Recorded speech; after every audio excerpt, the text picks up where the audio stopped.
মাতৃগর্ভে কথা দিয়ে যাও, যদি জগতে গিয়ে আমাকে ভুলে যাও, আমি গুরু সেজে আবার তোমার কাছে যাব। যদি চিনিতে পারো মুড়ে ধরিও আমার শ্রীচরণে, আমি উদ্ধার করে নিয়ে আসবো তোমার বৈকুণ্ঠ। তাহলে মা ভগবান কি বলছে? যে আমি গুরু সেজে যাব তোমার ধারে, যদি চিনিতে পারো মুড়ে ধরিও আমার চরণে, আমি তোমাকে উদ্ধার করে নিয়ে আসবো বৈকুণ্ঠ ধামে। আজকে আমরা কোন গুরু আশা এখানে আসলাম? আমার মহাপ্রভু, গৌরাঙ্গ মহাপ্রভু। কথাগুলো মন দিয়ে শুনবেন। এই মহাপ্রভু ও যে ব্রাহ্মণকে বলছিল যে তোমরা পয়তা দিয়ে কি করো, দুইটা ব্রাহ্মণ একটা পয়তা যখন হাত দিয়ে টান দিয়ে ছিঁড়ে ফেললো, ওই ব্রাহ্মণ নিমাইকে বলছিল, নিমাই তুমি কি জানো 3,99,999 বার জন্মের পরে একটা জন্ম হয়, সেটা হচ্ছে ব্রাহ্মণ জন্ম। ওই ব্রাহ্মণ কুলে জন্ম নিয়ে যদি কেউ ভগবানকে লাভ না করতে পারে, আবার তাকে 84 লক্ষ জনি ভ্রমণ করতে হবে। নিমাই, এই ব্রাহ্মণের গলা 9টা পয়তা থাকে, নবগুণে ব্রাহ্মণ। একটা পয়তার মধ্যে নাম আছে খাংতি। খাংতি শব্দের অর্থ কি? যদি কেহ গিয়ে বলে যে আমার বাবা মরে গেছে, আপনি শ্রাদ্ধটা করে দেন, তার করতে হবে, তা নাহলে তার ব্রাহ্মণ কুলে জন্ম নেওয়ার কোনো লাভ হবে না। অনিমাই, তুই আমার গলায় পয়তা ছিঁড়ে দিয়েছিস, আমি তোকে অভিশাপ করলাম যে তুই নৈদা সারা হয়ে যাবি।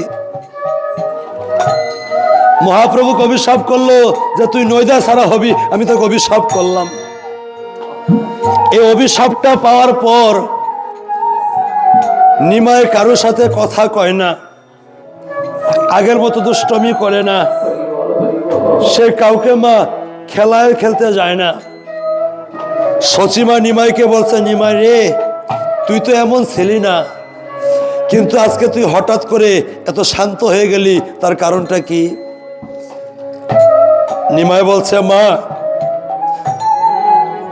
মানুষদের কখন কি হয়ে যায় গো মা, এটা কেউ বলতে পারে না, কিন্তু আমার মন বলছে মা, আমি মনে হয় আর বেশি দিন তোকে মা বলে ডাকতে পারবো না। এই নিমাই, তোর কি হয়েছে বাবা, তুই আমাকে খুলে বল। মা, দুইটা ব্রাহ্মণ আমাকে অভিশাপ করেছে যে আমি নাকি নৈদা ছাড়া হয়ে যাব। বলতো মা, যদি তোর নিমাই তোকে রেখে চলে যায়, তুই কার মুখে মা ডাক শুনবি? আমি বা কাকে মা বলে ডাকবো? মা গো, তুই আমাকে একবার ভালোবেসে আমাকে কুলে নে মা। দেখো মা, নিমাইয়ের স্ত্রী বিষ্ণুপ্রিয়া নিমাইয়ের শান্ত পরিবেশ দেখে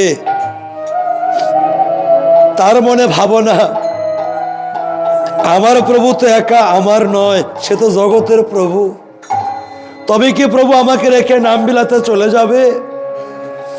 ওই বিষ্ণুপ্রিয়া যখন ভোরবেলায় নদীতে স্নান করতে নামলো, কতগুলো অমঙ্গল দেখা দিল। কি অমঙ্গল? রাতের বেলায় মহাপ্রভু খাটে ঘুমিয়ে আছে। মা প্রিয়া বলছে, স্বামী আমি তোমাকে কথা জিজ্ঞাসা করবো মনে ভাবো না, কিন্তু আমার বলা হলো না, তুমি আমাকে বলো তো, সত্যি করে বলো, তুমি কারোর সঙ্গে কথা বলো না, তুমি ঠিক মতো খাওয়া দাওয়া করো না, তোমার হয়েছেটা কি? নিমাই বলছে, প্রিয়া আমি ভোরবেলা স্বপ্ন দর্শন করলাম। কি স্বপ্ন দর্শন? আমি কৃষ্ণ নাম বিলানোর জন্য, জগৎকে রক্ষা করার জন্য এ হরিনাম কীর্তন নিয়ে আমি জীবের ধারে ধারে যাত্রা করছি। ও স্বামী, সত্যি কি তুমি জীবকে রক্ষা করতে যাবে?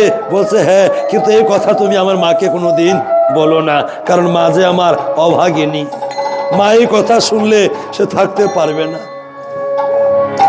প্রিয়া বলছে, স্বামী গো, আজকে আমি যখন সকালবেলা নদীতে স্নান করতে গেলাম, কথাগুলো মন দিয়ে শুনবেন। বিষ্ণুপ্রিয়া বলছে নিমাইকে, প্রভু সকালবেলা স্নান করতে যাওয়ার পরে দেখলাম ওই নদীতে পিছল খেয়ে আমার বাম পায়ের আঙ্গুল থেকে কিছু রক্ত বয়ে গেল। শুনেছি সংসারে যদি অমঙ্গল আসে তবে নাকি নারীর বাম অঙ্গ থেকে রক্ত আগে ঝরে। যখন নদীতে স্নান করতে নামলাম, মা গঙ্গা আমার নাকের নথ গঙ্গার জলে ভাসিয়ে নিল। স্বামী, শুনেছি এটা নারীর নাকের নথ যদি হারিয়ে যায় তবে নাকি স্বামীর অমঙ্গল হয়ে যায়। বলো প্রভু। আমি যখন গঙ্গায় স্নান করতে নামলাম, যেমন বারবার মা গঙ্গা আমাকে এসে বলছে যে প্রিয়া, তোর স্বামী জগতের স্বামী, সে আর গৃহে থাকতে পারবে না। প্রভু গো, এই অমঙ্গলগুলো কিসের তুমি আমাকে বলে দাও। মহাপ্রভু জানে যে বিষ্ণু প্রিয়ার সঙ্গে মিথ্যা কথা বলা যাবে না। বলতে, শোনো প্রিয়া, একটা নারী ব্যাংকে লক্ষ টাকা থাকতে পারে মা, কিন্তু যে নারীর ঘরে স্বামী নাই তার মতন অভাগা কপাল পুরা জগতের বুকে আর কেউ নাই। প্রিয়া, তুমি তো জানো আমি জগতের স্বামী, জগৎকে রক্ষা করার জন্য আমি যাব, কিন্তু একবার হাসি মুখে তুমি আমাকে বিদায় দাও। প্রিয়া বলছে, না, আমি শঙ্খ সিঁদুর হাতে থাকতে আমার স্বামীকে বিদায় দিতে আমি পারবো না। আজকে মহাপ্রভু সেই নিদ্রা দেবীকে আহ্বান করছে, মাগো, যদি তুমি প্রিয়ার চোখে ঘুম না দাও তাহলে যে আমি সাধুগুরু বৈষ্ণবের কাছে যেতে পারবো না, আমি যে নাম জগতে বিলাতে পারবো না। তুমি আমার বিষ্ণু প্রিয়ার চোখে ঘুম এনে দাও। যখন সে নিদ্রা দেবী বিষ্ণু প্রিয়াকে ভর করেছে, মা প্রিয়া ঘুমিয়ে আছে।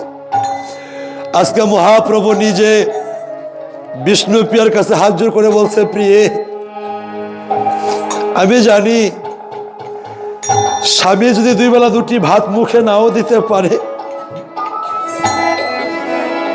কিন্তু দুইটা মনের কথা বলার মতো একটা বান্ধবের প্রয়োজন হয়।